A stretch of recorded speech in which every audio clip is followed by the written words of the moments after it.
నమస్తే.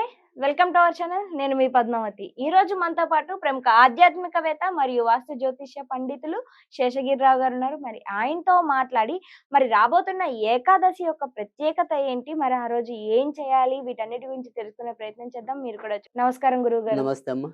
గురుగారు, ఫిబ్రవరి 24వ తేదీన మనకి ఏకాదశి రాబోతుంది. అయితే ప్రతి నెల ఏకాదశి వస్తుంది. ఇది కామన్. మనం ఎప్పుడు చెప్పుకుంటూనే ఉంటాం అవును. దీని గురించి. అవును. అయితే ఈసారి రాబోతున్న ఏకాదశి నామము మరియు దాని ప్రత్యేకత అన్నిటికన్నా విశిష్టంగా ఆ రోజు ఏం చేస్తే మంచిదంటారు? తప్పకుండా. ఈసారి అంటే ఇంతకు ముందు ఏదైతే వచ్చిన ఏకాదశి ఏది ఉందో అది భీష్మ ఏకాదశి లేదా జయ ఏకాదశి అన్నాం. హ్మ్. ఇప్పుడొచ్చిన ఏకాదశిని విజయ ఏకాదశి అంటాం. అంటే సో, విజయ ఏకాదశి అంటే అన్నిటికి విజయాలు దొరుకుతాయని అనుకోవచ్చంటారా? అంతే. అంటే మనం ఇప్పుడు ఒక్కొక్క సందర్భంలో ఒక్కొక్క రకమైన హ్మ్. జయం అనేది.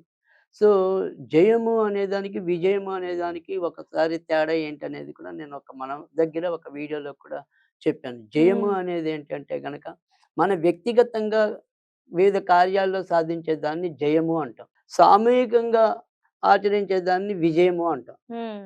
అంటే ఒక రాక్షస సంహారం జరిగిందనుకోండి సామూహిక విజయం అది. హ్మ్.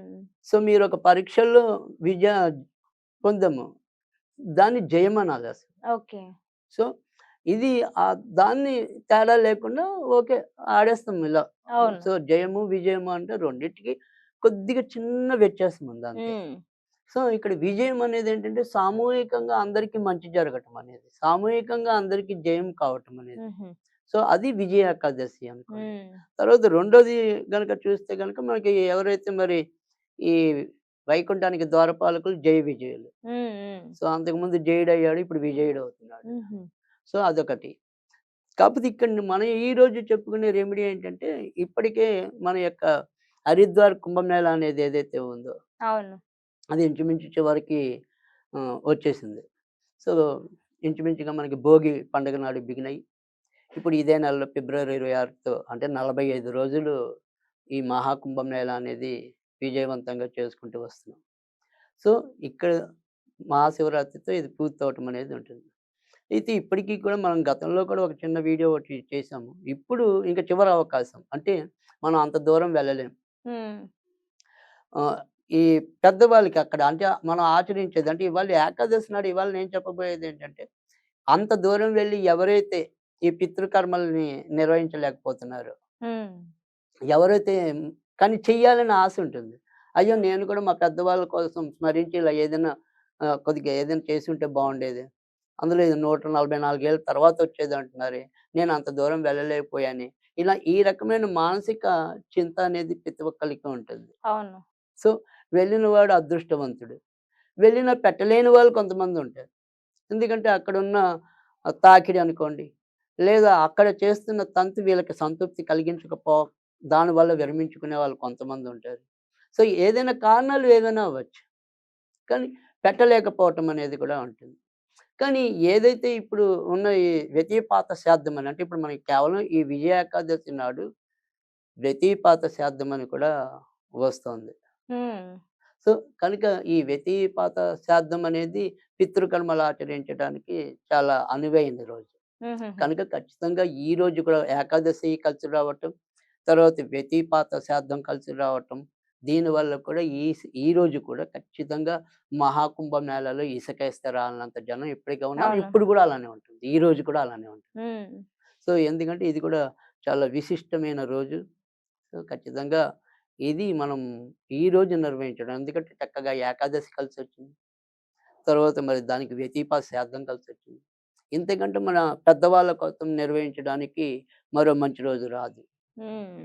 సో, అంత దూరం వెళ్ళలేకపోయే వారికి ఇంట్లోనే తేలిగ్గా ఒక సులభ తరుణోపాయం అనేది చెప్తాను. హ్మ్. సో, ఆ రకంగా ఆచరిస్తే ఖచ్చితంగా ఎంతో కొంత మన పెద్దవారికి సద్గతి లభించటం. హ్మ్. మనకు కూడా ఎంతో కొంత ఒక పుణ్య కార్యక్రమాన్ని ఒక మంచి రోజు నిర్వహించాము అనే సంతృప్తి రావటం. ఈ రకంగా మేలు జరగటం అనేది ఉంటుంది. ఏం చేయాలి అంటే గనక ఇంట్లో విష్ణువు ఫోటో అయినా సరే, హ్మ్. శివుడి ఫోటో అయినా సరే, ఏదో ఒక ఫోటో అయితే ఉండాలి. ఉన్నాక మరి ఏం చేయాలి అంటే గనక ఇత్తడి కుందులే వాడాలి. హుహు. లేదా అంటే మట్టి ఇత్తడి కుందులు ప్రమిదలు. తప్పితే ఇంకేది వాడకూడదంటారు. అంటే మట్టి ప్రమిదలు కూడా వాడొచ్చు. హ్మ్. లేదా ఇత్తడి. అంటే ఇంకా ఇప్పుడు రాగి ఈ గాని ఆ! తర్వాత ఇంకేమైనా మీ ఇంట్లో ఉంటే అవి వాడకూడదు. ఎందుకని అంటారు? అంటే అసలు నిజంగా అయితే చాలా మందికి అంటే ఇత్తడి అనేది అసలెప్పుడు శ్రేష్టము. ఏ హ్మ్. దేవత పూజకైనా. వెండి మరింత శ్రేష్టం. హ్మ్. సో, తర్వాత రెండోదేంటంటే కానీ చాలామంది ఇవాళ తెలుసో తెలియక స్టీల్ దీపాలను పెడుతూ ఉంటారు. అవును. స్టీలు, లోహాలు ఇవన్నీ కలిపి కానీ మిక్స్ అయినవి. స్టీల్‌దనేది చాలా అంటే పంచలోహాలు మళ్ళీ పర్వాలేదు కొంతవరకు. హ్మ్. కేవలం స్టీల్‌తో తయారైనవైతే అసలు పెట్టకూడదు. హ్మ్. సో, అలాంటి వాటి వల్ల మనకి హిందూ ధర్మం ఏం చెప్తుందంటే దానివల్ల రోగాలొస్తాయని చెప్పి, పనులేమైనా సరే మొదలెడితే అవి మధ్య మధ్యలో అయిపోతాయని చెప్పి, కనుక సాధ్యమైనంత వరకు కూడా స్టీల్ ప్రమిదలు వాడొద్దనే చెప్తుంది శాస్త్రం హుహుహు. అయితే గనుక. కానీ ఇవాళ చాలా మంది ఇళ్లల్లో అవి స్టీల్ దీపాలు కనపడుతూ ఉంటాయి గానీ, హ్మ్. నిజానికైతే స్టీల్ మంచిది కాదు. కనుక ఎవరైనా సరే ఇలా వాడుతున్న వాళ్ళు మన ప్రేక్షకుల్లో ఎవరైనా ఉంటే, ఆ స్టీల్ దీపాల స్థానాన్ని ఇత్తడి దీపాలు మనకు ఆ స్తోమత కూడా లేకపోతే చక్కగా మట్టి దీపాలు చాలు. హ్మ్. మట్టి దీపాలతోను మట్టి ప్రమిదలంటాం. అవును. మట్టి ప్రమిదలు. సో, ఆ మట్టి ప్రమిదలతో దీపం పెట్టినా పర్వాలేదు. హ్మ్. అంతేగాని స్టీల్ మటుకు వాడొద్దు. హ్మ్. సో, ఆ రకంగా మీకు తప్పకుండా అప్పుడు మంచి జరుగుతుంది. అయితే ఇప్పుడు ఇత్తడి దీపాల్లో ఏం చేయాలి అంటే గనక, మనం నువ్వుల నూనె వాడాలి. హ్మ్. ఎందుకంటే పెద్ద వాళ్ళ కార్యక్రమాలకు ఎప్పుడు కూడా నువ్వుల నూనె అనేది మరింత శ్రేష్టమవుతుంది. ఈ నువ్వుల నూనెతో పాటు అక్కడే కొద్దిగా మనం ఏదైతే నూనెలోనే చిటికెడు నల్ల నువ్వులు కూడా కలిపి మనం 5 ఒత్తులు వెలిగించాలి. ఈ 5 ఒత్తులతో దీపారాధన చెయ్యాలి. అలాగే ఒకవేళ నువ్వుల నూనె కాకుండా ఇంకా శ్రేష్టమైనది ఏంటి అంటే గనక ఒకవేళ దొరికిన వాళ్ళకి సాంబ్రాణి తైలం అని అమ్ముతారు. హ్మ్. ఈ పూజా సామాగ్రి అమ్మే చోట గాని, ఆయుర్వేద దుకాణాల్లో గాని దొరకచ్చు. సాంబ్రాణి తైలం. హుహు. ఆ సాంబ్రాణి తైలంతో వెలిగించినా కూడా మనం జన్మ జన్మాంతరాలుగా చేస్తున్న పాపాలను నశించడంతో పాటు, ఇదే రోజు మనం పితృ కార్యక్రమాలను గనక నిర్వహించినట్టయితే వాళ్ళకి కూడా మంచి జరగటం అనేది ఉంటుంది. తర్వాత ఇక ఇప్పుడు ఇదే రోజు మనం ఏం చేయాలంటే గనక, కొద్దిగా అన్నం మెతుకుల మీద నువ్వుల నూనె వేసి, కాకులు ఉన్న వాళ్ళైతే కాకులకి పెట్టండి. హ్మ్. లేదు అంటే గనక ఏదైనా పక్షులకి అందుబాటులో ఉన్న వాళ్ళు పక్షులకు పెట్టండి. అవి అందుబాటులో లేకపోతే కుక్కలనేది ఉండొచ్చు. సో, కుక్కలకి పెట్టినా కూడా చాలా మంచిది. కనీసం ఎవరికో ఒకళ్ళకైతే ఈరోజు కడుపు నింపండి.